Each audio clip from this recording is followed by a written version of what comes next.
All right, good morning, everybody. Welcome to our pre-market analysis every single Wednesday that we open up to the public via YouTube. Thanks for joining us today.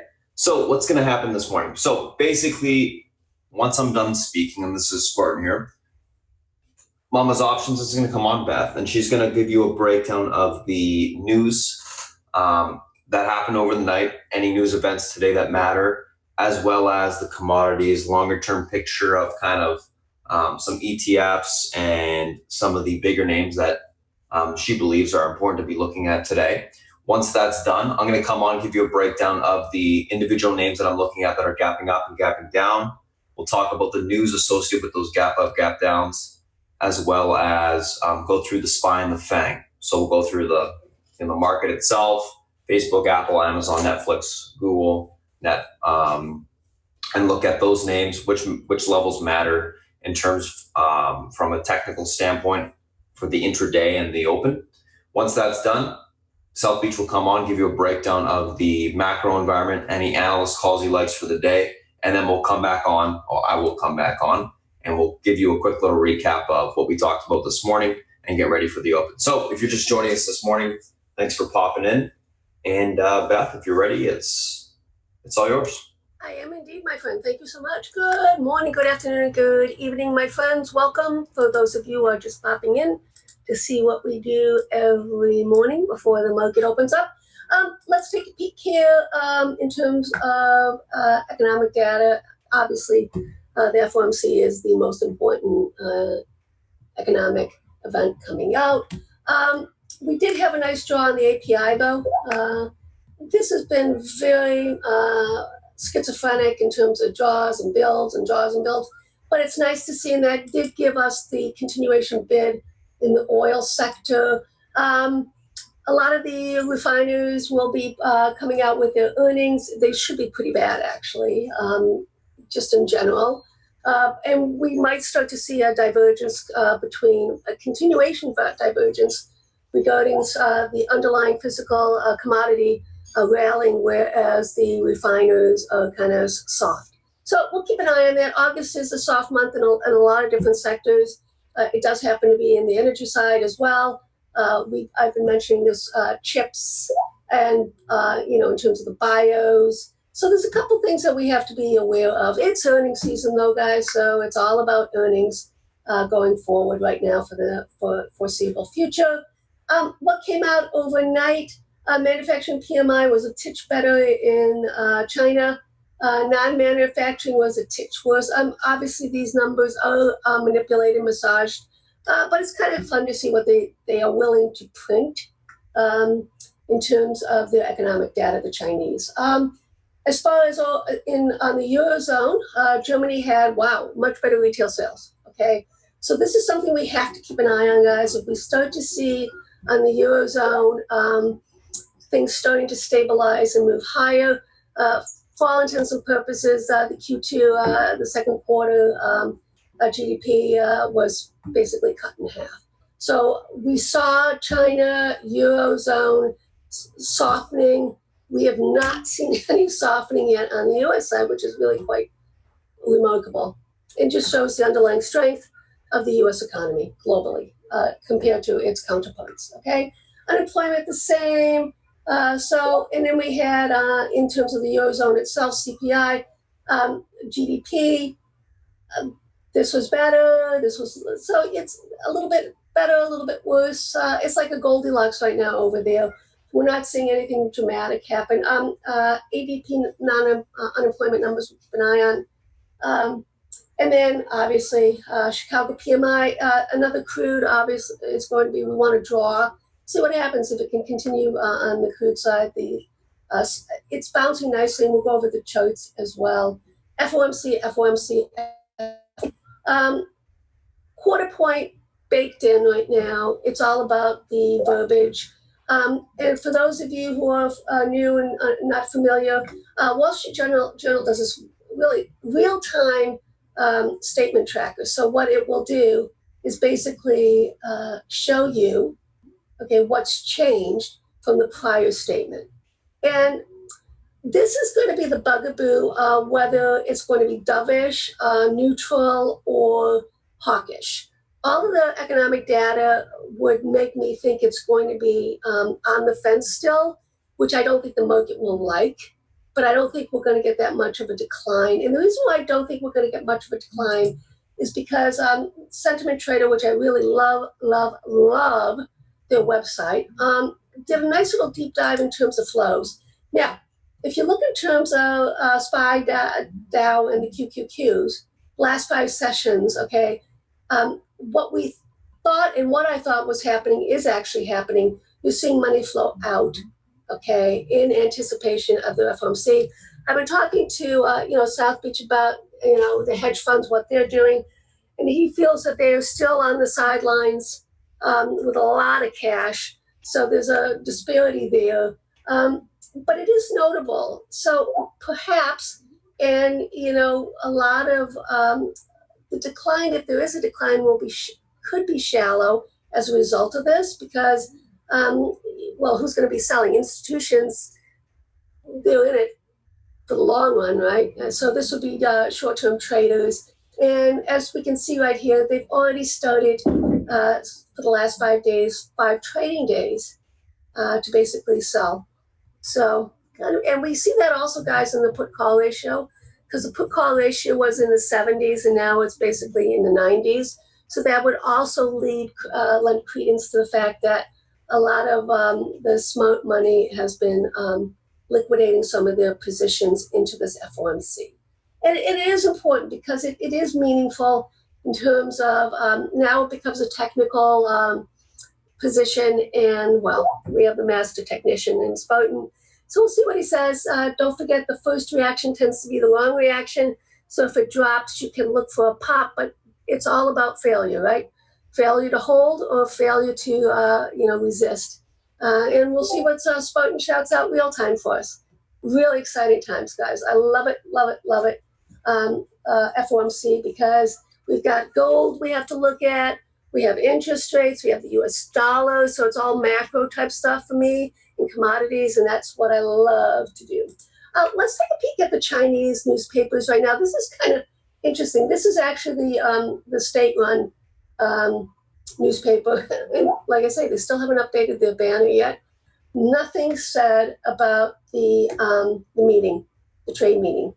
But what I want to show you is this this newspaper, the South China Morning Post, which is a little bit more independent, okay?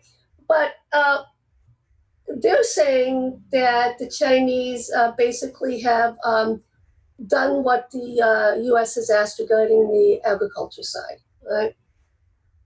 But I also think what's more important is I think the Chinese, with their Belt and Road Initiative, and this is something that I'm going to continue to mention, has been divesting itself from its dependence with the U.S., more so, obviously, than the U.S. with China. So them Chinese have been very, very, very busy making side deals. And I was, talking to Brian yesterday that Boris Johnson loves China. And I can see the UK basically making arrangements with the Chinese as side deals and to exclude the EU. So that's kind of my narrative right now with that. Something we have to keep in mind, this Hong Kong situation, I do not know how that's going to resolve itself, to be honest with you. So it's kind of fun to watch, and, we get a sense of what's being said. I do believe that the president will probably be increasing the next round of tariffs. I know that Kramer was mentioning it last night on his show that, don't be surprised if they start to do that again. I think the Chinese are pretty much, and I've been saying this for months now, the Chinese aren't going to do anything. First off, they don't do anything quickly. Second off, why would they with an election cycle coming up in the U.S.? Why would they? I wouldn't. Why would they? Okay. All right. Let's take a look at the Chinese market. I'm waiting for the renminbi here for another rate cut to come in a mini devaluation. It hasn't happened yet. We're literally pinned. We'll see which way it breaks out. I'd love for it to get back into this upward channel. But if it doesn't, it doesn't. Then I have some protective puts on the Chinese exposure, and I like to do that through Yang. It's a 3 times ETF, inverse ETF of the Shanghai market. So we'll see what happens with that. Crude and gold. Okay, this is the most important spread you're going to know if you do trade commodities, the gold and the crude oil. We have the bottoming here we discussed. Now it's reversing and crude is outperforming gold. I do believe that we probably should get to the top of this, so he's a sideways consolidation pattern. I do not believe we're going to break out anytime soon with it. And I do, as stated before, see a divergence continuing between the physical versus the refiners, as well as the miners and the gold. So lots of interesting things, setups here. And this is not uncommon for those of you who have been in this market trading commodities, where you see the physical diverging from the miners, refiners, and the catch-up that involves in that. And we'll talk about that a little bit more on the other charts. U.S. dollar, hey, South Beach and I have had a fun little discussion regarding the U.S. dollar. I don't think it will have anywhere to go meaningful unless the FOMC takes on a position of trying to soften it a bit. And I've said it, and I think we're range bound. I think we'll continue to be range bound. I don't see any breakout one way or the other. And this also is a little bit of a bugaboo for gold, right? Because obviously, and commodities, because they're all built in, well, the vast majority, 95%, 98% is built in US dollars. The thing that's also fascinating, don't forget, is that the Chinese have a futures market for oil that is based in gold, not US dollars, which is another fascinating thing that the Chinese are doing. TLT, let's take a peek. Well, middle of the range. Let's see what happens here. Ideally, I'd love to see interest rates soften.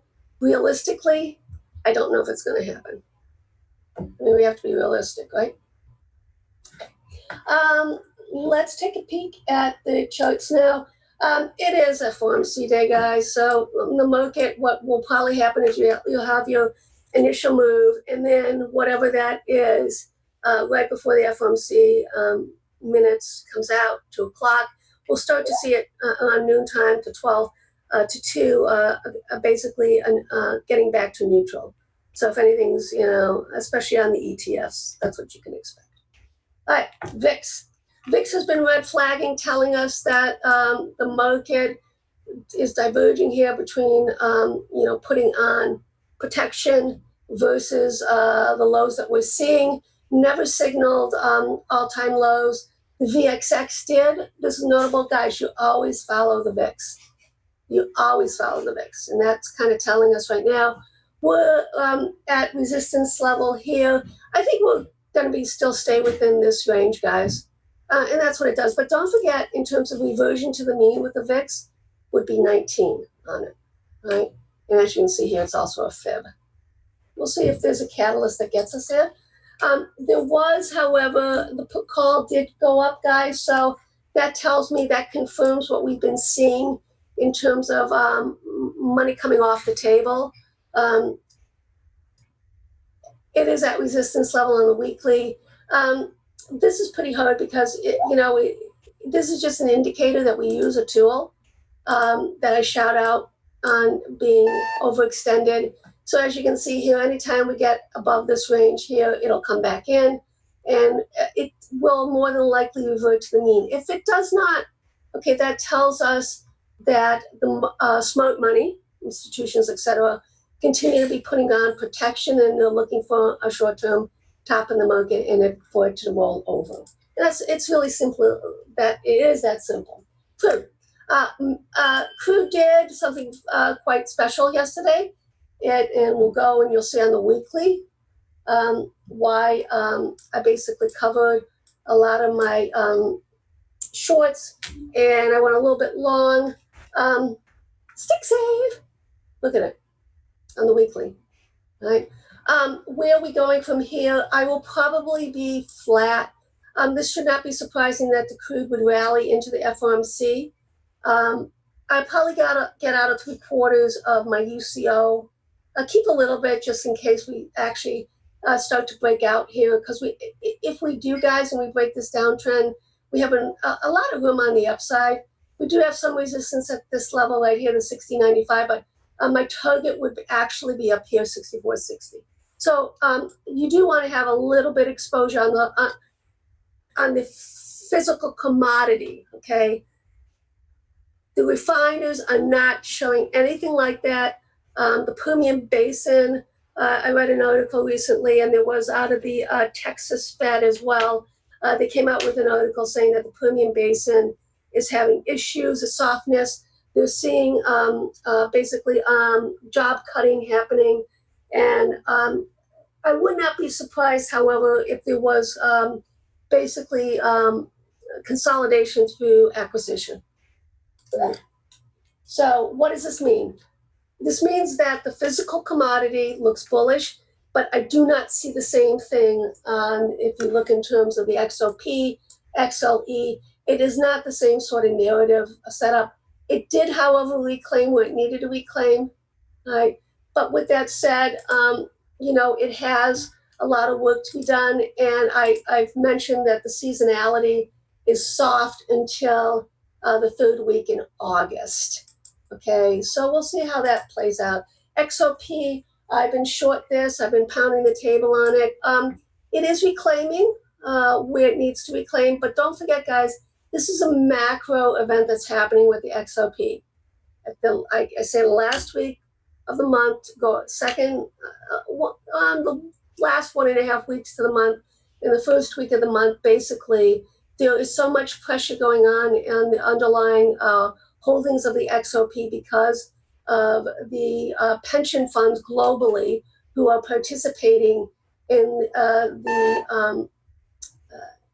the carbon netting type event. Okay, the footprint. They are selling, okay, because of global warming. That's part of the initiative, is that they agreed to sell any underlying holdings, okay, we're talking trillions of dollars, where there is no offset, carbon offset. And obviously in oil and exploration, there can't be any offset. So 90% of the XOP is being sold. We're talking trillions of dollars, okay? It's going to take months, years, so this is going to be a continuation. All right, let's take a look at gold. This is really going to be fascinating. What's my narrative with the FOMC? My narrative with the FOMC is that we hold support. And to me, guys, it's here. This is the baby bull high pop, 1377. That's what it has to hold. It can do whatever it wants to do right now, but brilliantly so, guys. If you see this, it's holding this uptrend line in this channel. Just brilliant. I don't know if that's going to continue. I mean, the next real support comes in down about here, but let's look 1402, 23.6%, right? We did see, guys, yesterday, some very large DLD call sweeps go through. Notable, right? Notable. We're talking, there was hundreds of thousands of dollars went through. We'll have to see if some more buying comes in before the FOMC. If that does happen, then that'll be a little bit of an indicator of what's going to happen with gold. That means that they will be buying if there's any sort of dip. So that's a wait and see sort of thing. Okay, let's take a look at the ETFs. Okay, we broke out. We're still holding, crossing our fingers. Okay, the the breakout of the sideways consolidation, but we're now below the 78.6% fib. And do not forget, guys, that these are weekly charts, so it matters where we close. Okay, intra-week it's fun to look at, but it's all more a function of where we close. Right? XLK. This is something that if the market is going to go higher, we would see continuation, and it actually would be a leader. Danger, danger, double top on the weekly, right? For me, it's all about taking it one step at a time. First red flag, big, is the double top, right? Second one will be the inability to hold. Right? There's weekly uptrend. That would be another red flag. And then we basically, for me, it's the 23.6% fib. But for all intents and purposes, guys, last week's lows are really important for us. Okay, across the board, you have to look at this. Let's look at the industrials here. XLI, same thing, doing its thing, holding right now above the downtrend line. So there's a lot at stake this week, guys. Right? And as mentioned, Spartan's brilliant, so we'll have him call out the tickers. It's all about individual names now and technicals, as far as I'm concerned. This is just giving us a broader view of the market. XLV did not take out the 78.6% fib. And for those of you who have been following me, you know, I have seen in my years, many times, something that looks like it's broken out and basically fall back below it's the 78.6% fib that matters to me. But the XLV, this is the healthcare sector, guys. We're sideways consolidating. Let's see what happens with it. Ideally, I'd love for it to start to break higher, right? But will it? Don't know. XLB, buildings materials, that has broken the downtrend line, holding this uptrend line now. We'll see what happens. Still, we still have the issue of last week's highs and lows. We'll see what happens with that as well. Okay, let's take a peek at the transports, and this has been a leader in terms of telling us that the market is not doing as well as it should be doing. If you believe in the Dow theory, transports is very important, hasn't broken the downtrend line. Notable. Right. Okay, let's take a peek at the futures right now. E-mini, S&P, well, double top. Let's see if it holds.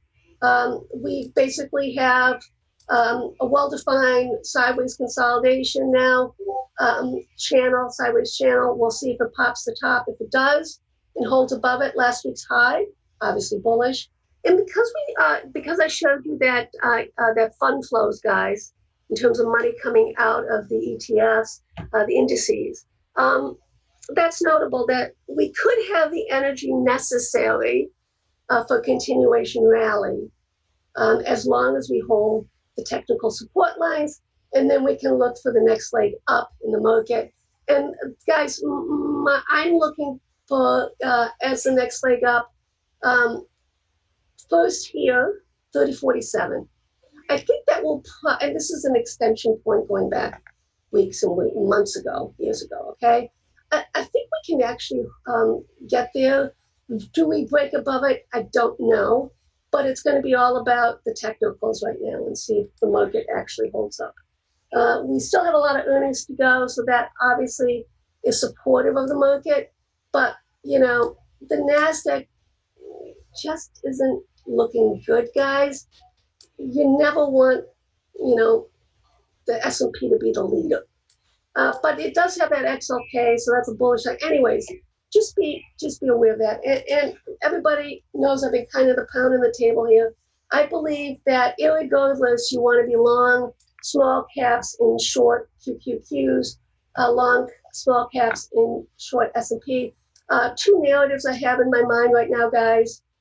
Catch up, or it won't sell off as much because it never went up that much to sell off. So irregardless, this is a spread I'm going to be in for a while, and we'll see. But I have other things on, and it's kind of fun. I like to do these types of spreads, so we'll see what happens with that. I do want to also, when I get back on the mic, I'm going to talk about some fun things, and one of the fun things I'm going to talk about is going to be about analysts. Well, I'll give you a little snippet that I think. There's been a lot of research done in terms of, well, how good are analysts in terms of, being accurate. And as it turns out, guys, they're actually worse than weathermen. There was some research done. This is older research, but I'll leave you with a fun little snippet that basically there's only a 5% chance that they will be right. So it's one in 170. 5% chance of them being correct within a 1 in 170 chance. So, do your own homework is the moral of the story. These analysts, They are notoriously wrong. And, your ideas are just as important as their ideas, I guess is what I'm saying. If you do your homework and you dot your I's and cross your T's and do your research, you have probably a better chance of being right than some of these analysts have. Okay, with that said, my time is up. My friend, are you ready, or would you like me to go and move on to Fang? I'm ready. No. Okay, guys. Once again, welcome to those of you who are here following us with our pre-market and FOMC day. You know that's when we have fun. Take care. Cheers. All right, Beth, thank you so much. Guys, 1 second. I'm just going to pop up the screen chart here. Give me 1 second. There we go. Should be good to go. So let's take a look at kind of what we got going on today. Yeah, so you should be able to see the screen here. So we're going to look at a couple different things today. If you guys are new to the chat, I will be posting the Discord link later on once I've closed the YouTube stream. So you can look for that in a little bit. If it's your first time joining us today, thanks for popping in. Again, what's going to happen is I'm going to be going through the individual names, the stocks that are gapping up, gapping down, news associated with those gap up, gap downs, and we'll talk about the technicals that matter on those names this morning. We'll chart them out and build an action plan for the open. We'll also go through the SPY and the FANG and do the same thing there. So pre-market tickers that I'm looking at today, a lot of earnings plays. In fact, all of them are. ENPH, Apple, Humana, TWOU, EA, AMD. So earnings plays from this morning as well as last night. ENPH, earnings beat, guidance up 170. So earnings beat, guidance up 170 to 180 million versus 128.9 million expected on the revenue guidance, which obviously is a notable guide up. So put it up on there. They're gapping up. Apple, earnings beat, EPS and revs, Q4 guidance raised, EPS 2.5 to 2.93 versus 2.68 expected. And then the revenue 61 to 64 billion versus 60.77 billion expected. So nice little raise there. Humana, earnings beat, EPS and revs, year-over-year growth 13.9%. 2019 guidance raised, up on that. TWOU. So this is another bad one in terms of earnings that we've seen this season. We had that MDR yesterday. It was a bad guide on their guidance. This one today, TWOU. So they had earnings beat, EPS and revs, but Q3 guidance lowered 53 to 49 cent loss versus 0.09 expected loss per share, which is a big increase. And then 2019 guidance lowered 1.25 to 1.16 loss versus 1.37 to 1.33 loss expected. So, we got the loss going up by 300% there. And in the first case for next quarter, we got the loss going up by 400% and change. So that's quite a big increase there. EA, earnings beat, EPS and revs, Q2 guidance mixed, EPS down and rev up. 2020 guidance raised on EA. So that's why they push back up. And then AMD, earnings in line, guidance for Q3 down. Revenue 1.75 to 1.85 versus 1.94. They talked about a whole bunch of product launches yesterday on their conference call, which is kind of why they're holding up in the pre-market. It's actually fairly bullish price action, even though they should be down on that guidance. So that's notable there. Let's take a look at the first two from a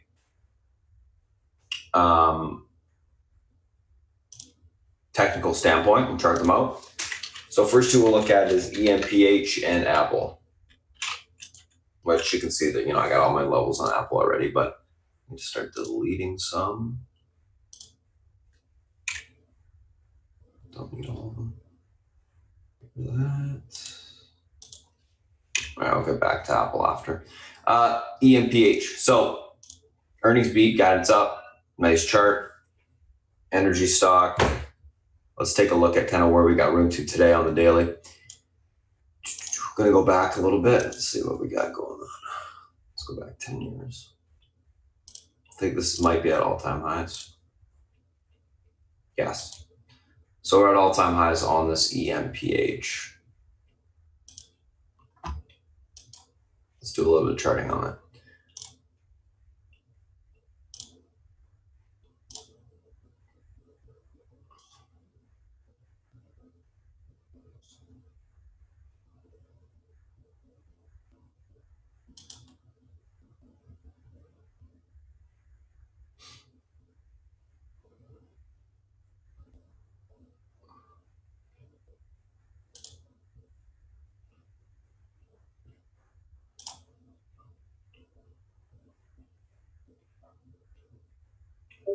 That should be good after I do the next level.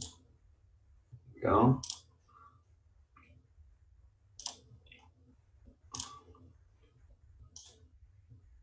So pivot point to the upside today is going to be this 2490 level, and I just got to extend this one sec. Oops.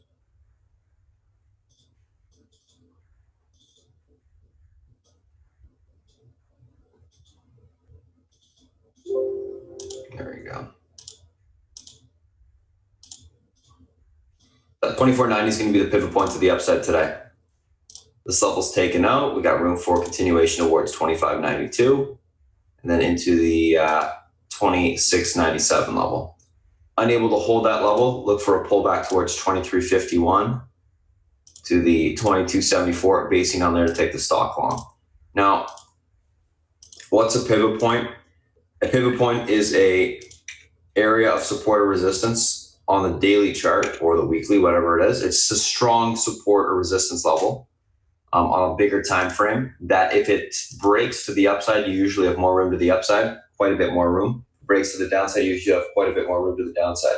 So what it does is it changes the direction of the stock for an extended period of time, intraday. So in this case, 2490 would be that level, would be the pivot. If the stock is able to hold above this level, we should see further continuation to 2592. That level breaks and then into the 2697 level. Unable to hold the pivot, we're going to start to sell off to 2351 to 2274. And we look for basing down between these two levels, either at the first support or the next, for, like I said, basing to go long. So that is what we'd be looking for there on ENPH. Let's take a look at the next one, which is Apple. And you can see I obviously have a lot of different support and resistance lines up from previous days and earnings, which I'm not going to get rid of. I'm just going to mark them a little bit differently. So let's get rid of 217, 216.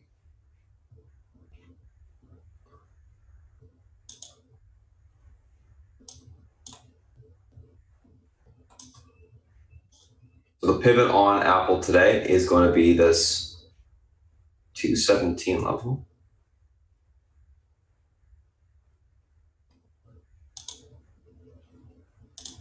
Support is going to be right here at 215.47. If that level breaks, room to 212.31. Delete a couple of these lines.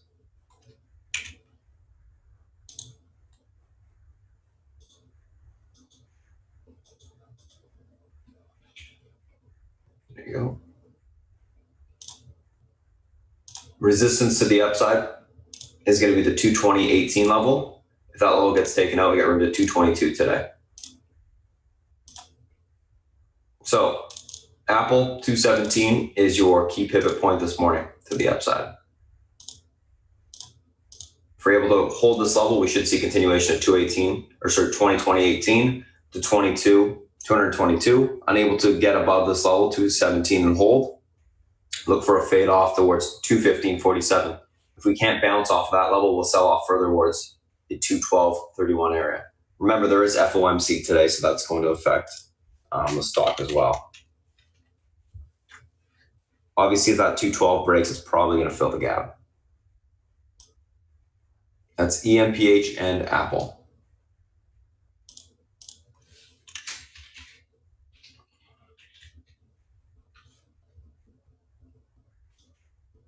Let's take a look at the next two, which are Humana and TWOU, which had, obviously fairly bad guidance and earnings.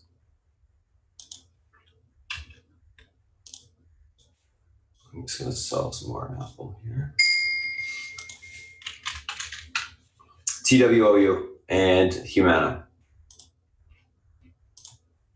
What's going on here? So Humana obviously gapping up, breaking through some recent resistance levels to the upside on their earnings. Nice chart.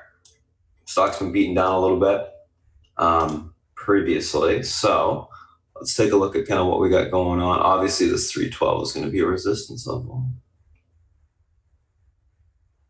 312. A little bit of resistance at 310. 304 pivot. 299 and 295.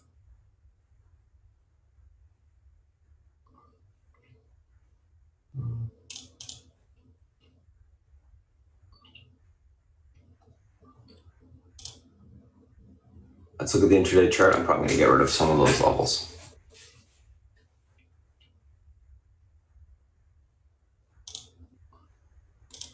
$299 pivot, 295 support, and then support at 290s if that breaks. At 212 is going to be the magnet.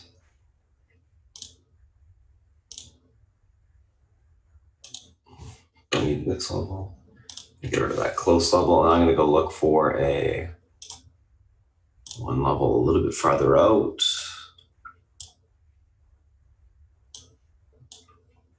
Yeah, okay, that makes sense. So if that 312 range breaks to the upside, we should have a little bit more room, which is the 319 to the upside. Alrighty, so got my levels. Pivot point on Humana today is going to be this 299.66. If we're able to hold above this level, we should see continuation of 312. That level breaks, we see 319 to the upside today. Unable to hold 299.66, look for a pullback to 295.70 support. If that level gets taken out, we will see 290 be tested to the downside.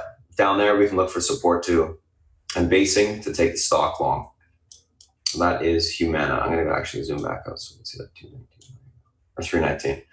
TWOU, so down on bad guidance for Q3 and next year. Ugly guidance. Stock's been beaten down, well, and it's going to get beaten down even more. Stock's at about, let's just see, I'm going to go.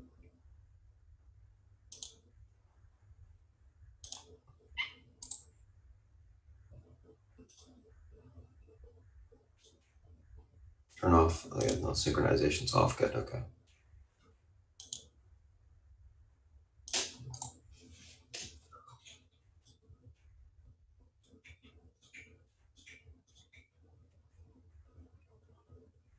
Stock's at about 23 bucks in the pre-market. Just gonna zoom in here.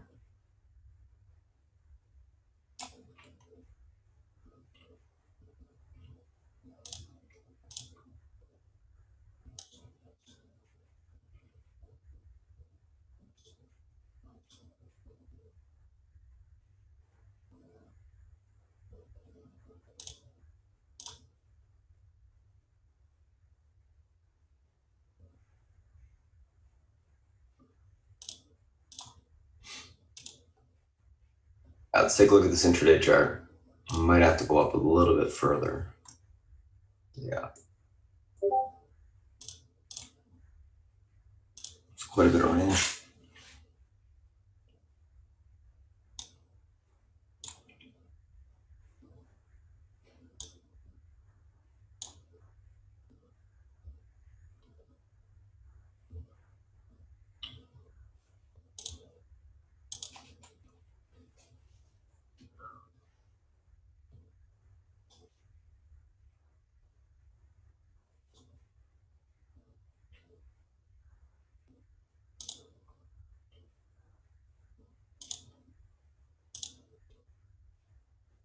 Alrighty, so pivot point to the downside, 22.66. If that level holds, we can see continuation back into the 26.97 level to the 28.67. Look for topping there to take the stock short. Unable to get a bounce this morning, we look for further sell off towards 2070, and then if that level breaks, it's into the into the 18 level to the downside.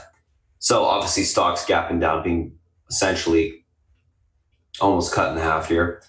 It's got some more room to the downside if it does not hold that pivot. Guidance was bad. for both next quarter and the year. So we would probably expect to see some continuation here. Although that's not what we've been seeing this earnings season. We've been seeing basically these types of names pull a little bit and then base. So keep that in mind. That is Humana and TWOU. Let's take a look at the next two, which are EA and AMD.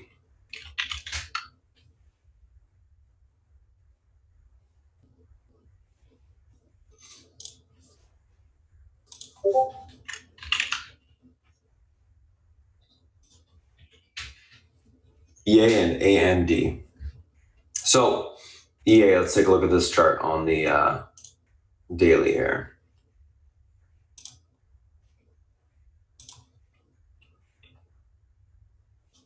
$50 EMA matters. 95.10.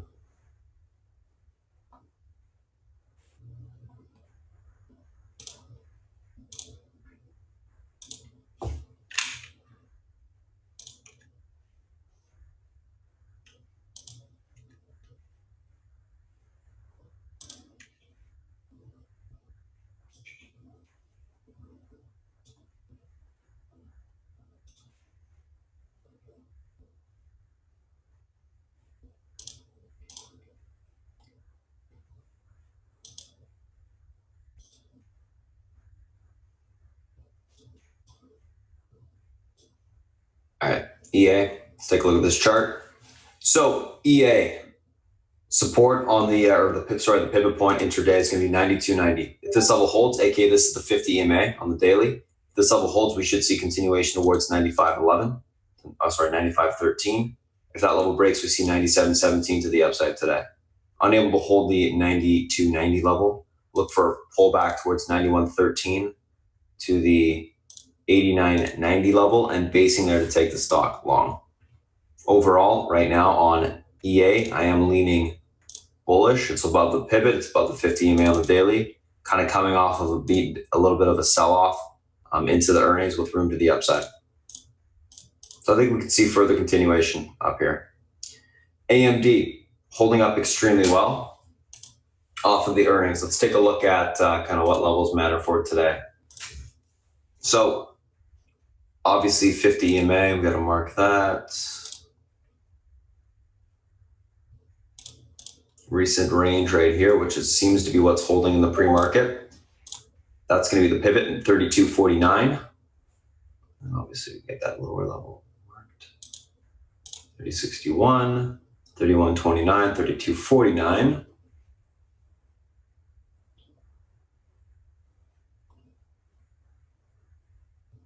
Upside essentially back to the EMA support. And if you get above that, it's got some room to 34.41.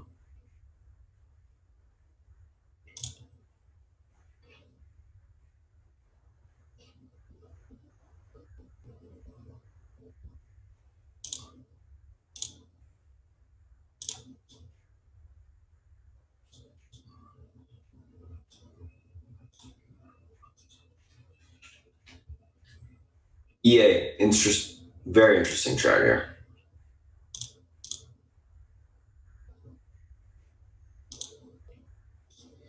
So 3250 on not EA, AMD. 3250 on AMD is the pivot points to the upside.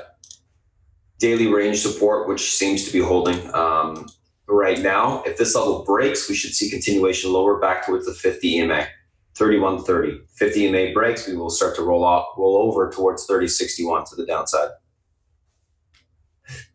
If that level is able to hold up the 3250 pivot, we can look for a continuation push back towards 33.40. It will most likely fill the gap and then continue on towards 34.41.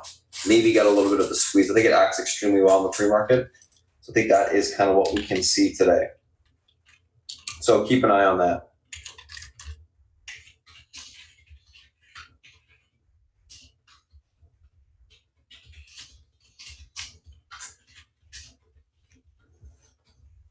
Let's take a screenshot of these two and we'll move on to the SPY and the FANG.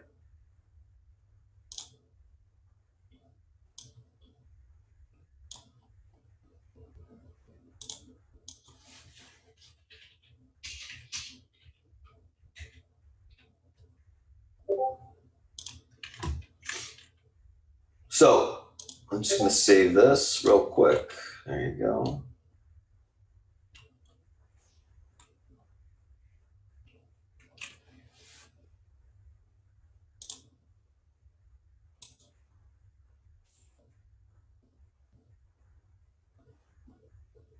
Actually, one sec, guys. I'm just going to do something real quick because I can't see my levels. I'm just going to redo them with the synchronization on. On my side charts, that's why I got to redo this real quick.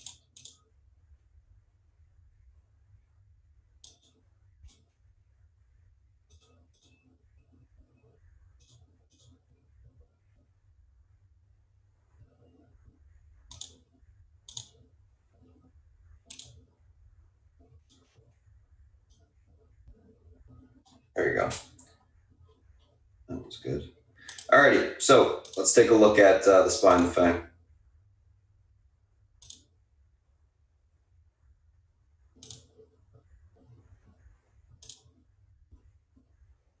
Morning, Peter.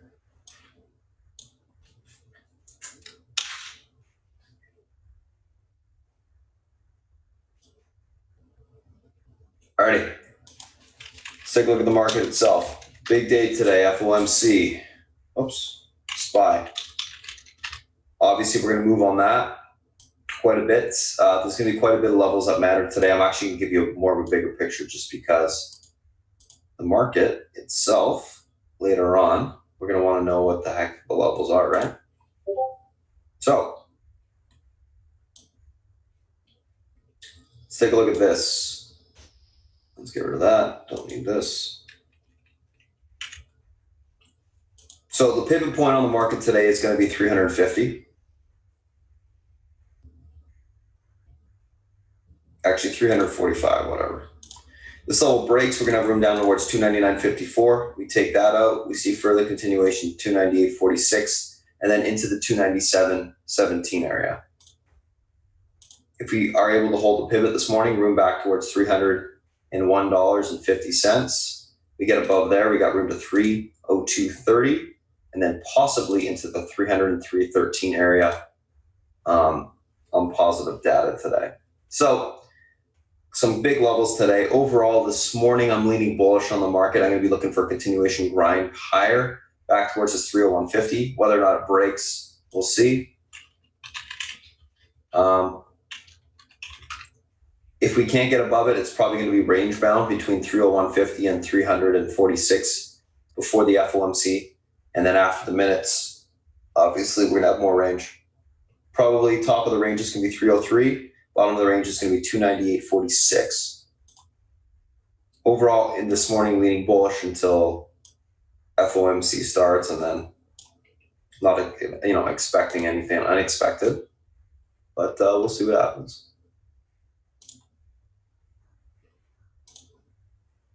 Oops, did I save that? Yes.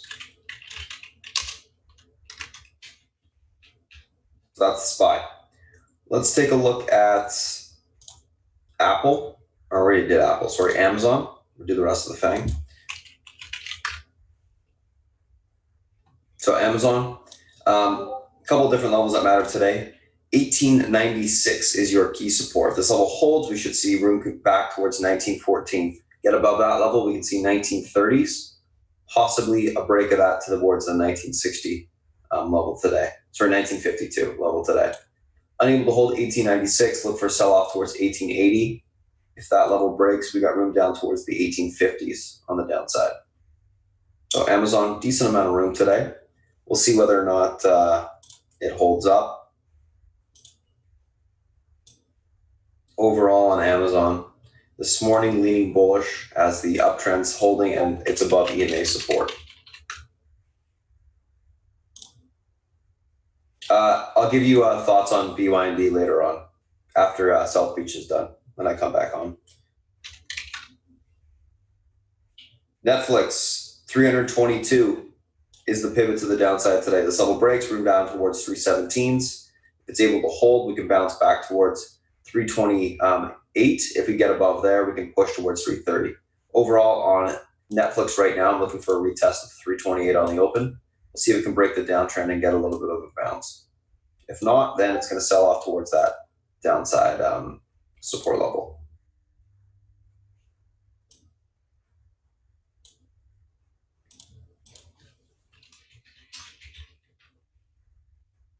Take a look at Facebook real quick.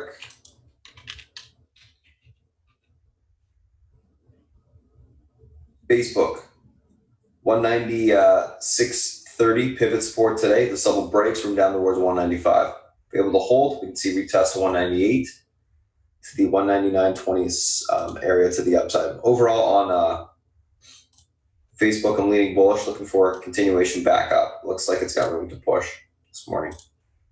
Above EMA support, above the pivot, so I think it's okay for a continuation push. Last but not least, Google. I'll pass it to South Beach. Google, 1230 is your pivot support today. Levels unable to hold, room lower towards 1220. We break 1220, we'll sell off towards 1200.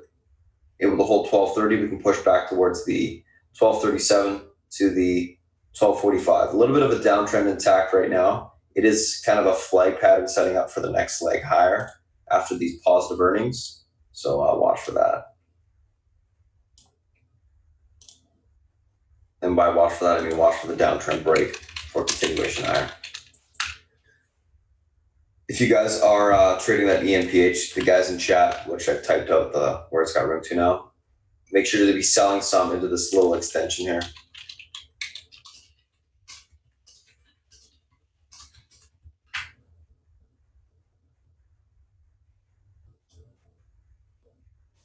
Get rid of those. Alrighty, so I'm going to pass it over to South Beach, and he's going to give you a breakdown of the macro environment, any analyst calls he likes for the day, and then we'll come back on and we'll recap what we talked about this morning. So South Beach, if you're ready, it's all yours. Good morning, guys and girls. Okay, so let's look at what we got on the agenda for today. Bond market, yield curve continues to be inverted. 1 year at 197, 7 year at 193. Bond market is trying to push the Fed's hand to making a cut to put the yield curve pull it out of inversion. That's one thing. You got China discussions going on. Who knows how that's going to play out? My base case is China, is stalling to kick the can down the road to see who's going to be president and, in the next election. Okay. That's it. They're talking about buying some produce from us, commodities, and the real issue is not that. The real issue is what's going to happen with intellectual property and them stealing stuff from our corporations. That's really the big issue. Okay. And the major issue is the ability to check and balance, which they don't want any part of. So, my base case, I'm confident in my base case. They may throw us a bone with the soybeans or what have you so that we stay away from Huawei. But I think they're pretty good negotiators, and this is the way they're going to play it out, in my opinion. Okay, so today's Fed Day. Let's talk about that for a minute, all right? This is how I see it. Base case, 25% cut and dovish rhetoric. That's my base case. Market should trade up on that news. How much up it goes, I don't know. We've had a pretty good run, so it's hard to say. Anything other than that, okay, there are 3 things that can happen. Thank you, Peter. That's noteworthy. Peter, can you check how much they added on that report, please? And for sure, if it was an ad, you can do that by checking the SEC filing. Okay? If you have a problem, I'll show you how to do it after I'm done. Thank you. Okay, so here's the actual things that could happen. Number 1, they do nothing. They do nothing, market gets creamed. I'm talking, a lot. Market could be down 2%. Okay? I don't think that happens. I think the odds of that are very, very, very low. You could have a one and done. I don't think that happens. Market gets hit on that. And you could have a 50 basis point cut. I think the market goes down on that because I think that people are going to be very scared.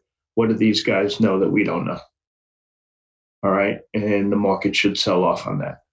So those are my three. I think the likelihood of my base case is 75 to 80%, maybe higher. And one thing when you're trading on a Fed day, on Fed news, the first move is invariably the wrong move. Almost always. Okay, they'll jerk it one way or the other. You have to fade that move. That's generally the wrong move. Okay, comes at 2:00. My suggestion to everybody is, pare back your positions to almost nothing on a trading basis prior to the news. Okay, so you have a clean slate. The things we like to trade on Fed day is gold and S&Ps. Okay, so that's probably where we'll be focused. So be flat right before the news so that you can play and take our guidance. We've been pretty good on these Fed days. Spartan's been excellent. And that's how I see the FOMC playing out. I hope you guys all understand that and where I'm coming from. Okay? All right. What else is going on today? One thing I think is interesting is Teladoc, which I think is a pretty good company, just announced a new COO. Little surprising. I know they had an interim guy, but he's been doing a decent job. But they took this guy from a company called Streamline Health, which I've never heard of. Kind of surprising that they didn't get a big wig, but they didn't. I'm curious to see how the stock acts on this TDOC stock that I think is fundamentally poised to do big things. Okay, chart is pretty good. Want to see how it acts today. Let's look at some of the earnings. Humana had good numbers, not a surprise. Okay, these stocks are trading more on political rhetoric than they are on fundamentals. Humana is really a cheap stock. HCA yesterday missed. They were down a bunch. I think it was yesterday, right? Earnings, they all seem to blend together. Yeah, it was yesterday. That was kind of sort of a surprise. But the rhetoric coming out of the White House regarding drug prices is very bad for the hospital stocks. Okay, they want transparency, and when you buy an Excedrin for $0 and you charged $80 for it, that doesn't fly too well. So these stocks are in an interesting place right now. So I'm not that surprised by that. What else in the earnings front that I think was interesting? Those were the two that stood out to me, including Molina Health, which is a company that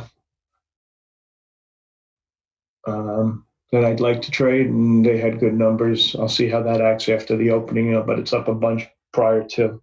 Let's look at some research today. These are the names that stood out to me.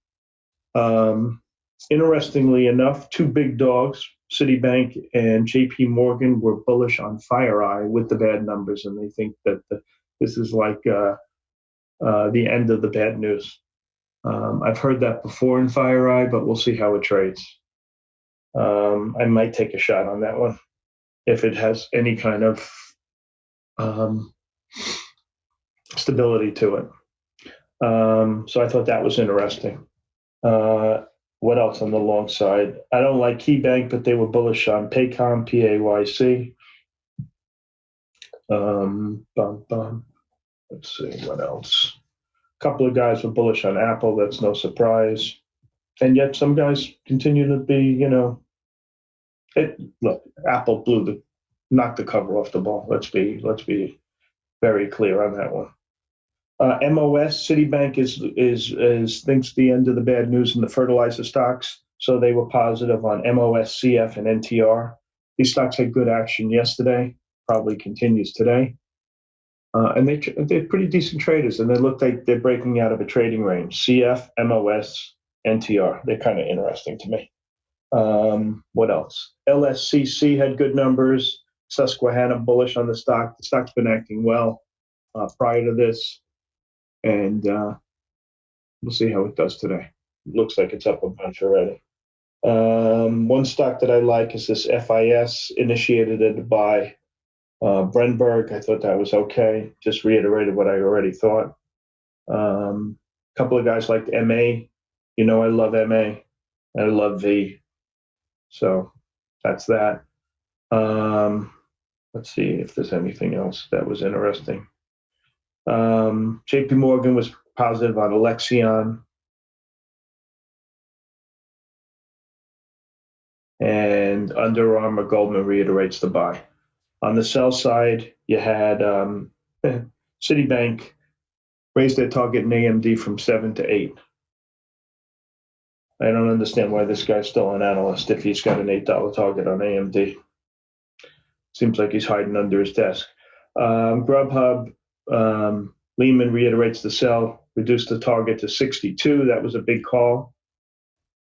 Keith Brewett, who was good at the financials, they downgraded Moelis & Company, MC. Goldman reiterates the sell in Ralph Lauren. If you remember yesterday, it opened up $5 on earnings, and I think it closed negative on the day. Yep, it did. TWOU downgraded a bunch of places. This earnings was an unmitigated disaster. No better or worse than McDermott yesterday. It was just terrible. Dine Equity, Dine Brands, excuse me, missed earnings. That's one of the. It's not quite a QSR, but it's almost a QSR, quick serve restaurant. They own. What do they own? They own the Pancake. I think IHOP, and they just bought someone else like Red Robin or someone like that. Hold on.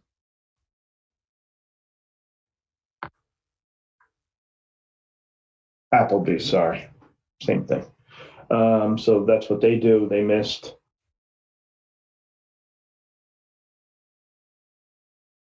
And that's that.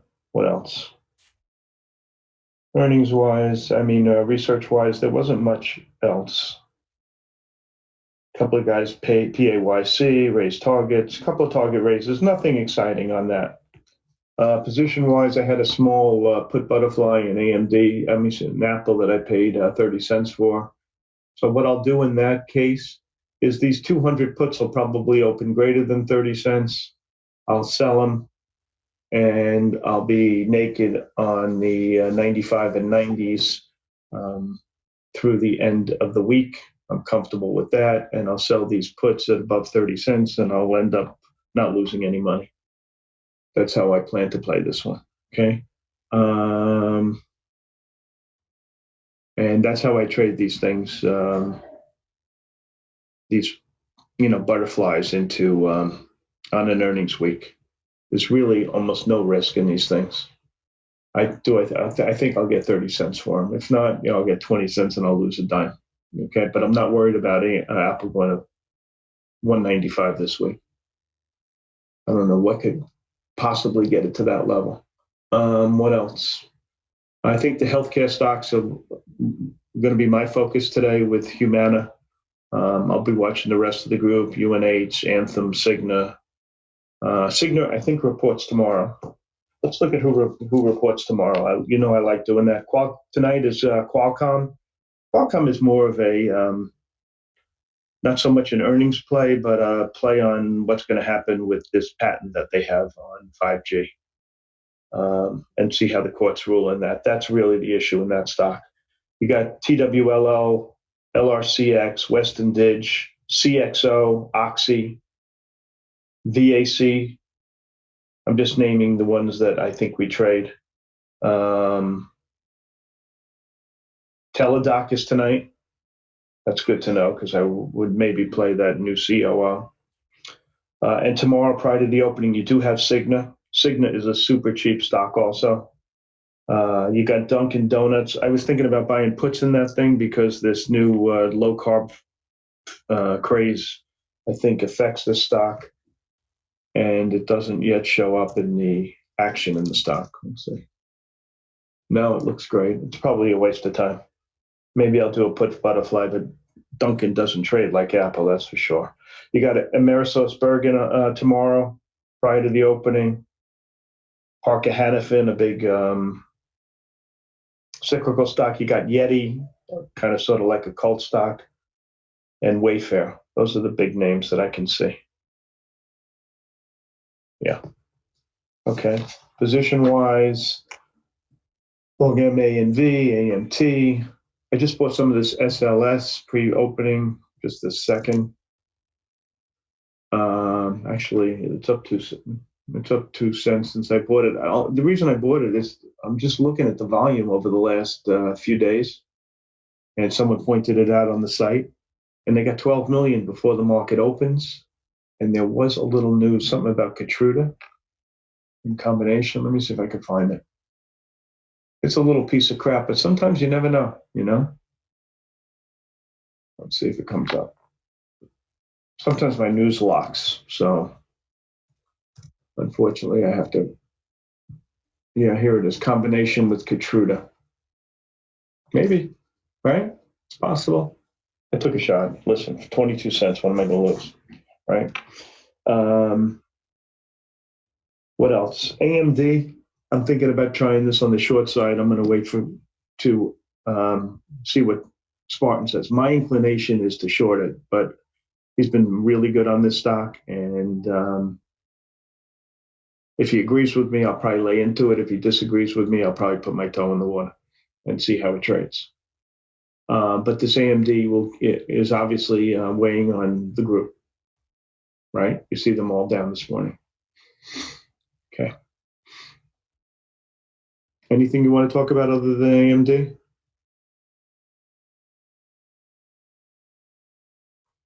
Peter, you find out in MRTX, Baker Brothers is the preeminent investor in biotech. They are a hedge fund that is smart as a whip. Okay, let's see what they had prior to this. See if I can see that.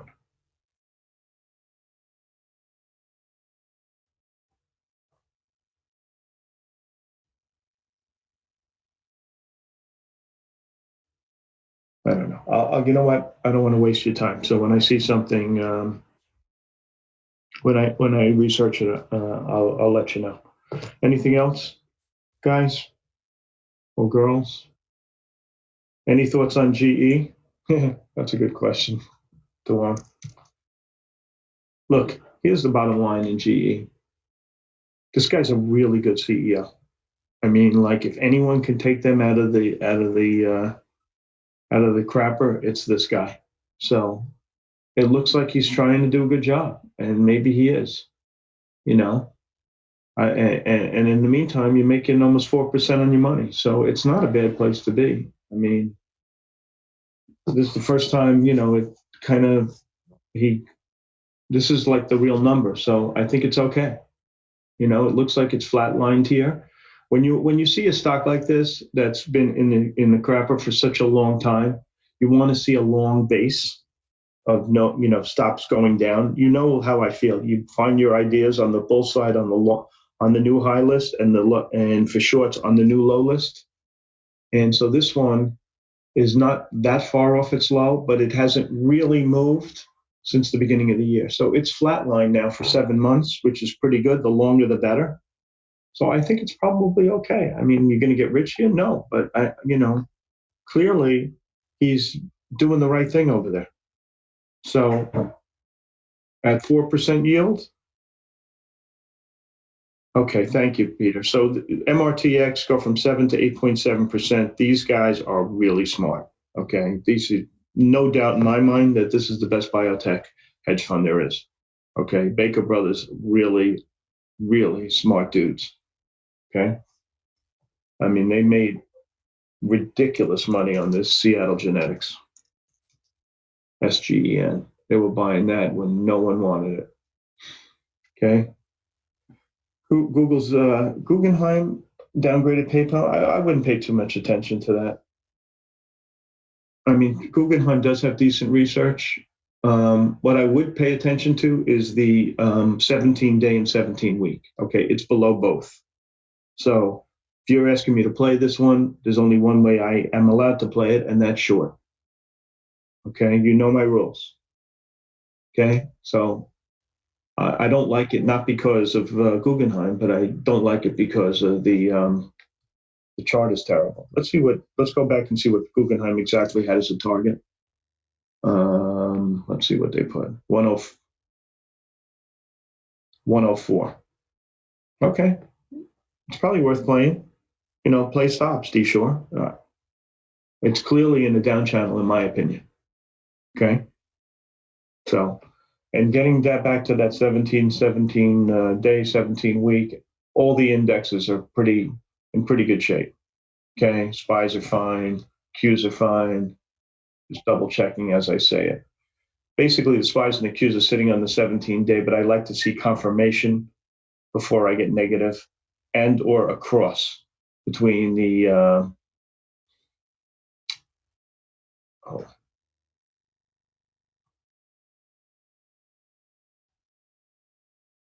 between the 10 and the 17.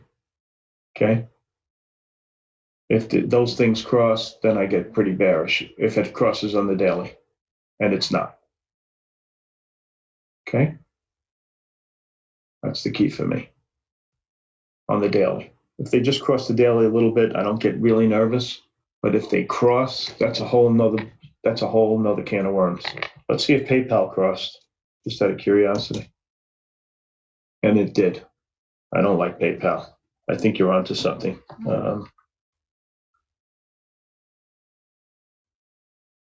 Yeah, that looks really bad to me, D Shore. I think you're right. All right, and that's it, guys. Okay. I'll double check that, Duong, and get back to you. That's what mine shows. All right. I think you might be right, but I'm going to check. And that's it. Spartan, you ready to go?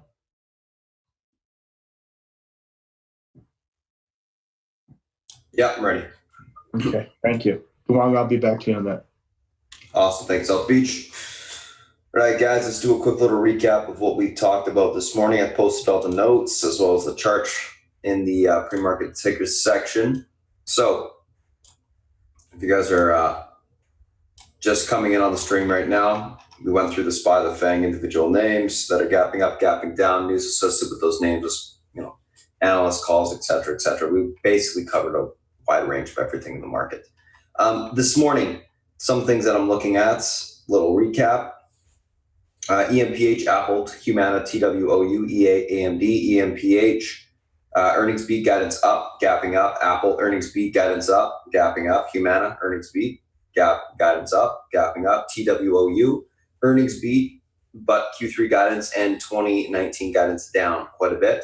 So that stock's gapping down. EA, earnings beat, and Q2 guidance mixed, but 2020 guidance up, so it's gapping up. And then AMD, earnings in line, guidance for Q3 down slightly there.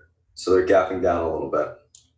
Let's take a look at kind of what we got going on this morning. Oh, and also you can see the obviously the names that we've got written out, action plan, as well as the guys that are on YouTube won't be able to see this, but we got our options plays as well for the day right here off of these notes that we went through this morning from Beth. So let's take a look at kind of what we got going on this morning. A couple things that we're looking at. And let's do a little bit of a recap here. EMPH and Apple were the first two. EMPH 2490 is the pivot point to the upside today. If this level is able to hold, which it is right now, the pre-market have been playing it long. 2592 is the resistance. Next resistance after that.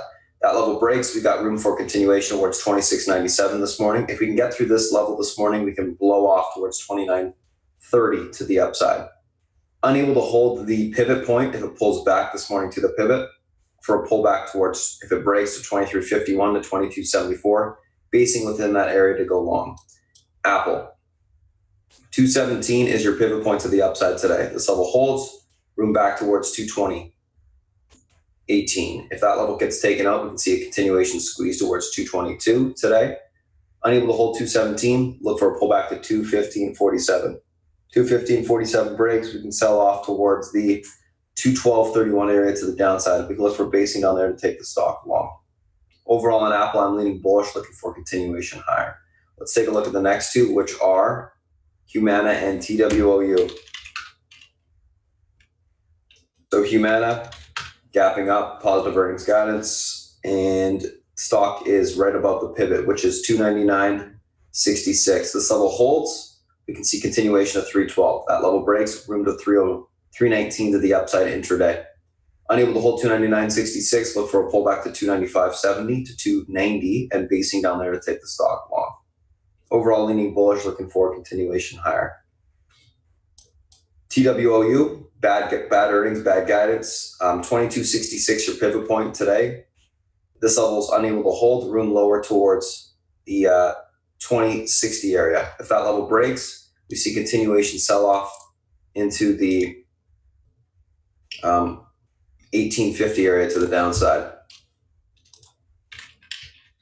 So we can see continuation. Right now I'm short the stock. I'm looking for that 1870s. I think we will hit it.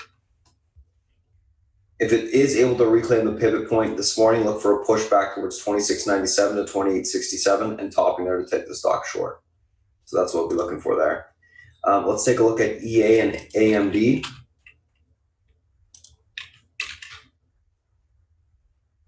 So EA, AMD.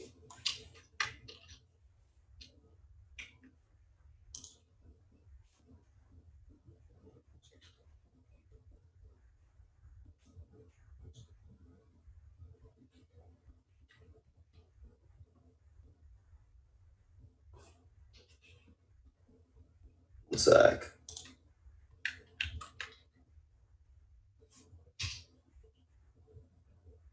So EA, 92.90 is your key pivot support intraday today. This level is able to hold. We should see room back towards 95.13. Take that out, 97.17. That 92.90 is the 50 EMA on the daily. Unable to hold, room back towards 91.13 to 89.90. And we can look for basing on there to take the stock short. Take the stock long on basing, my mistake. AMD doing an extremely good job of holding up. It shouldn't be holding up, but it is. I'm leaning bullish on AMD. Reclaims the pivot. It's going to continue to push back towards 33, 39, and then into the 34, 41. If the pivot is unable to hold on the open, we got to wait for it to test again, break, and confirm. We should see continuation lower towards the 50 EMA on the daily, which is 31.30 to the 30.61. It should be down, but it's not. So that has me kind of going, bad news, but decent action. You could probably see it reclaim support. So that's what I'm looking at right now on it. I'll be pretty picky on AMD. I will be waiting for confirmation this morning. But that's what we got going on there. Let's take a look at the SPY and the FANG.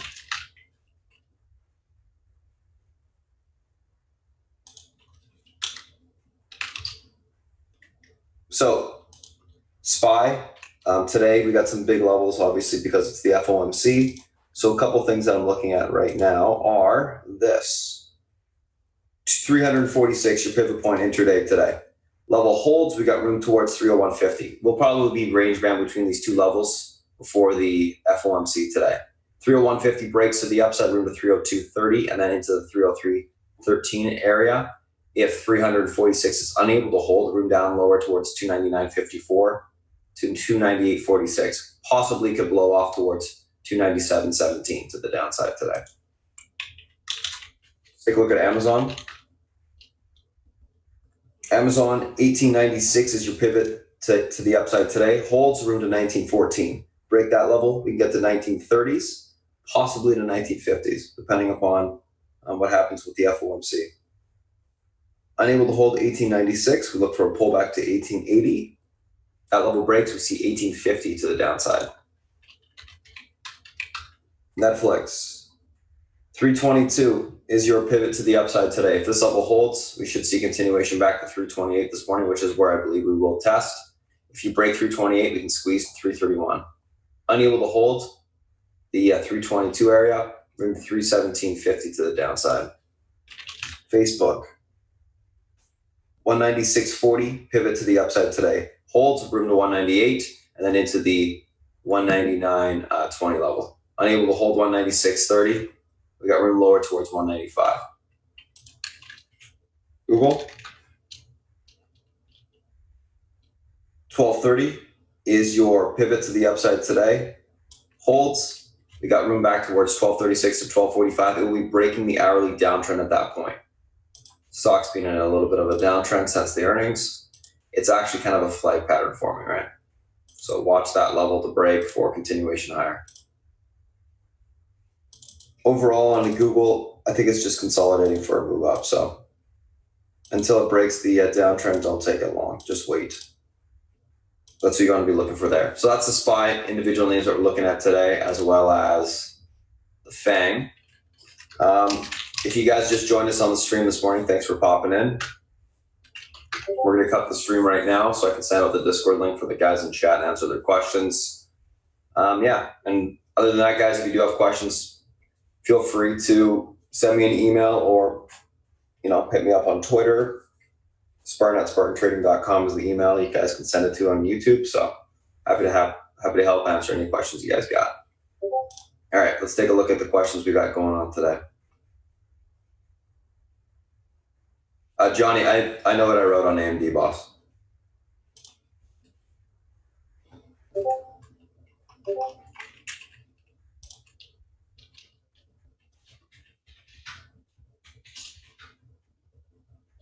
BYND.